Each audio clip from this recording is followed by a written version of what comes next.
Coming right up, Straight Talk with Art Levine.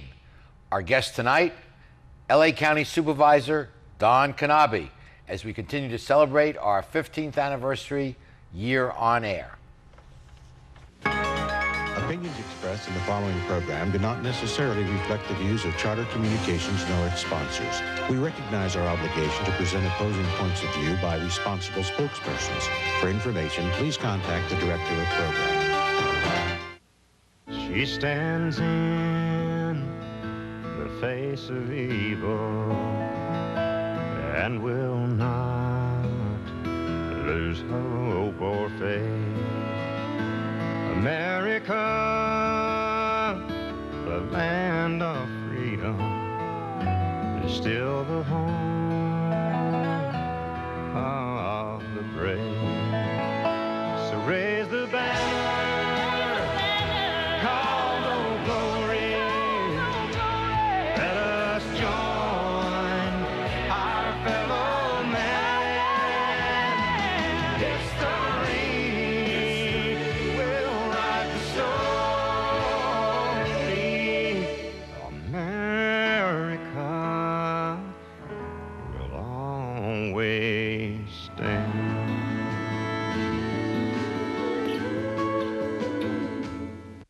Straight Talk is brought to you in part by Southern California Edison.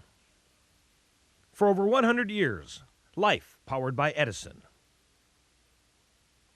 The Press Telegram, your local news leader for over 100 years. And Long Beach Magazine. Coastal Living, City Style.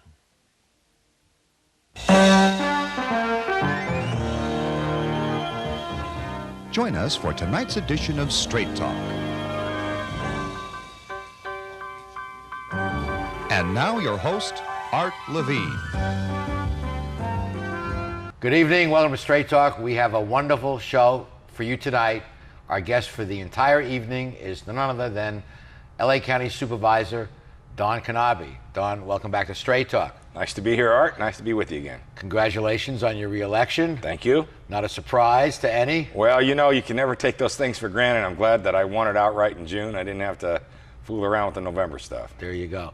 What did you think about the national outcome, Don? Well, I don't think I was surprised. I mean, I felt from the very beginning it would be an uphill battle for whoever the Republican nominee was, and I don't think anyone anticipated the economy going south so bad. And once that stock market took a tank, and once everybody looked at their 401k, I think change was on the horizon. Well, you know, I was in the Navy for 6 years in the reserve, and when the ship goes down, the captain's career is over, even if he was legitimately asleep in the stateroom and some second lieutenant screwed things up. Yeah. And for 6 out of the last 8 years, the Republicans were kind of the captains of the ship. Exactly. Yeah.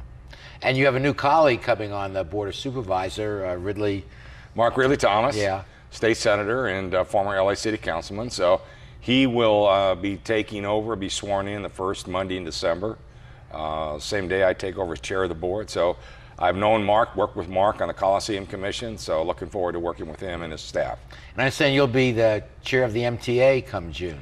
Yeah, July next year. July of '09, I become chair of the MTA. So Metropolitan Transportation Authority. So that's going to be quite a year for me. Chair of the board starting December of this year for a year, and then chair of the MTA for the year following. Well, the county continues to have challenges, but they're trying to rise to meet those challenges. Let's start with budget. Well, as I've said and told you so many times before, we have a very significant budget. Ours is close to $24 billion. And I think one of the things over the last several years when we had the high climbing property taxes and the great revenue streams, we didn't go crazy with our spending, and we put money away for a rainy day fund. And the rainy day has hit. Matter of fact, it's getting ready for a downpour. But we feel good about where we are right now. We had a pretty good hole with the state budget early on. The May revise hit us again, and then now the recommendations that the governor's putting out, it's about another $135 million hit to the county. So up till now, we've been able to plug those holes. As these cuts get deeper, we're going to go down to the bone. You've heard me say so many times, While $24 billion sounds like a lot of money, 85% of that is mandated programs we have to operate by law, whether we get money or not. So we have that 15%, you know, parks and libraries, police and fire, and obviously I'm being a strong supporter, number one supporter of public safety. That's an area where I'm not, you know, going to cut. And let me just ask for the record, the county doesn't engage in the funny bookkeeping stuff to balance their budget, does it? Absolutely not. We can't do that, number one. It's sort of interesting that not only can we not do that, we're obligated by law to balance our budget on time, something that the state legislature is not obligated to do. Well, there is an obligation, they just don't meet it. Well, they stopped the clock at 5 minutes to midnight. So. Okay, well, and of course the governor is proposing another cent sales tax that would, if now Prop R passed, which I know you opposed, the half cent for transportation, but that would bring the county rate up to 10.25 if the governor gets his way. That's awfully high. Well, one of the reasons that I oppose Measure R, I mean, I'm a strong supporter of transportation. I'm not opposed to improving the infrastructure or mass transit or whatever it may be. I just felt with the economy the way it was and starting to go, and now where it is, that Measure R was a bad thing at the wrong time. And so that's why I opposed it. Plus, there was an equity fairness issue about where the money went. Not Evie Stevie, but to make sure that we really improve regional transportation and we didn't build a subway to the sea. Yeah. The one other thing that I mentioned back then was the fact that the governor was advocating an additional sales tax. It is a huge anti-business hit for the Los Angeles County. I mean, look, just buy a car. Are you going to pay 10 1/4 sales tax at a car in Los Angeles County, or are you going to go to Ventura County or Orange County? I mean, it's, from a business standpoint, it's going to be a huge hit here in Los Angeles County. Let's shift for a moment, Don, to a major challenge, as we all know, healthcare, which is a national problem, and but it impacts the county, and hospitals have closed at great numbers, and people without insurance are walking into emergency rooms, and by state law they have to be treated. Our hospitals are hurting. What can the county do to address that? Well, I mean, we just have to really work hard to put money into the system, and that's the unfortunate thing. We have no real control of how those funds are formulated. That happens out of Washington. What we have to do, though, is to respond, to treat every patient that comes through our door. And so it's a huge issue for us. We had about $180 million shortfall this year, which we're able to plug. That's going to go up to about $350 to $450 million in the next year and a half, up to almost $900 million by 2011, 2012, if something's not done.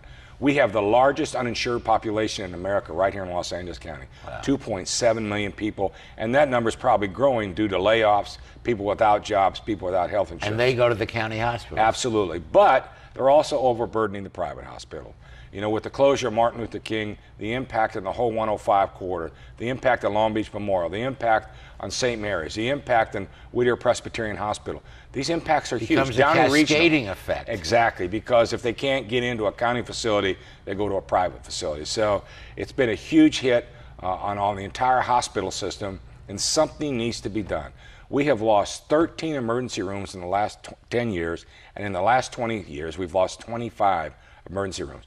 You're going to be able to have the best insurance in the world, but you're not going to be able to get help because it's a capacity issue. You're going to be put in a wait list just like everyone else.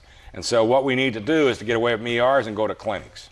And there are some plans afoot to have county fund these clinics that will be alternatives to standing in line in the emergency rooms. Well, I mean, that's our goal, and that's what we're working with Washington on, to give us some flexibility in the funding.